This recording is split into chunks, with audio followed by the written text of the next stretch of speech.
Good morning, welcome to the velo-ads YouTube channel. Today is a special day because it's the first time ever at velo-ads that we've had a Milan GT in, and I've just taken it for a ride. And what surprised me most about the Milan GT was the spacious cockpit. So I'll show you that in a bit.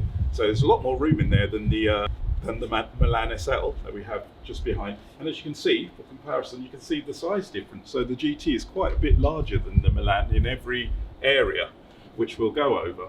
Who is the Milan GT for? I would say it's the perfect touring machine. If you like touring, and you could even race it, it's pretty much not a lot slower than the SL. I would definitely go for that if you're into touring and carrying a lot of luggage with you. Long, 2-week bike tours abroad, whatever. Perfect bike for that. So you'd have the speed, you'd have the luggage capacity, a bit more ground clearance as well than the SL, so it's a little bit taller, as you can see. The length of the Milan SL is 273 centimeters. The length of the Milan GT is 275 centimeters. The width of the Milan GT is 76 centimeters, whilst the width of the Milan SL is 69.6. A bit of difference there.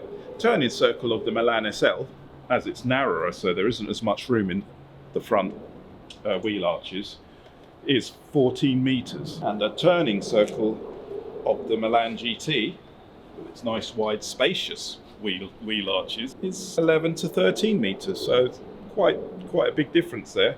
And if you put really narrow tires on, it would be even better.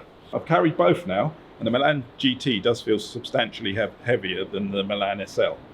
I'd say at least a kilo and a half heavier, but then again we do have the cargo pockets in the front of this GT, which I'll show you in a sec, and does have a Continental contact tyres on the front, whereas on the Milan SL I have Schwalbe ones and have a contact speed on the front. Let's get in.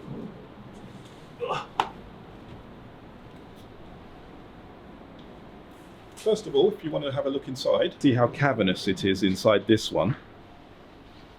A lot of space in there. Would you say that it's similar spaciousness to the Quattrovelo? When you're inside? Yeah.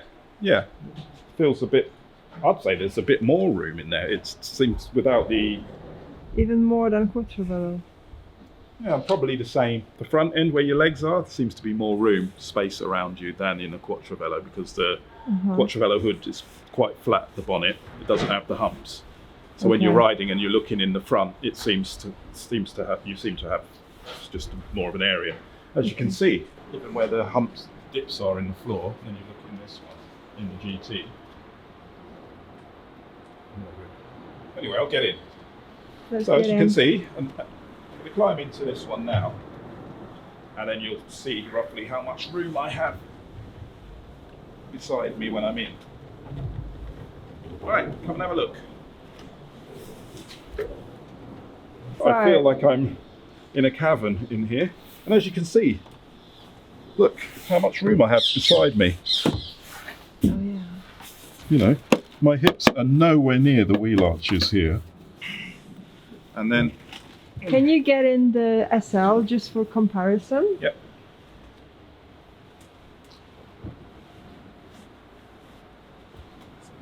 This one has the 584 rear wheel, so it's got the bigger rear wheel than the Milan SL, which just has a 559. And then if I get in the SL, okay, getting in. Yeah. Okay, so now I'm getting in the SL. Let's have a look. Oh, I'm used to this one, so it feels more like home. I don't need the extra space. I'm a stick insect. Right, and as you can see, my shoulders are touching the sides in this one, and not a lot of room here at all. So, very, very, very snug feel in this one, which I like. And for racing, I mean, the client who's just purchased the GT, he's a lot bigger than me, broader, wider, maybe taller, I don't know, heavier. If someone is very tall, you want that one. Speed difference, couldn't really compare. I've test rode it, but you know, it's got SPD pedals in there, and I don't wear those. I use the Kia system, so I didn't really push it speed-wise because I couldn't clip in, so I just had my trainers on, so I couldn't really see what it could do. But let's have a look at the front luggage compartments. This is the first time I've seen those in the flesh as well. Okay, so as you can see in here, there's one. Oh, they're big, these cubby holes. They are big. We've got one on that side and one on that side. 2-season sleeping bag, or 1-season small sleeping bag, small air mattress, food, supplies like that, which you're not going to be using every day. Things that you wouldn't need constantly, you could store in there. It's quite easy to get in there, as you can see. Look. And they're very deep, these bins. Brilliant. Perfect. And just a lot more room inside to carry stuff. Let's have a look in the back.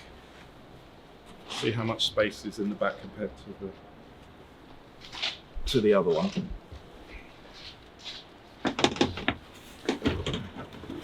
Take the seat out a minute. Have a look, and yeah, a bit more space at the back there as well. Just looks a bit wider in here. A little bit, not much. That was a brief overview of the Milan GT compared to the Milan SL, and I hope you liked the video. I've got to go now because the client's turning up and I've got to get his bike ready. Time to move. Velo ads out.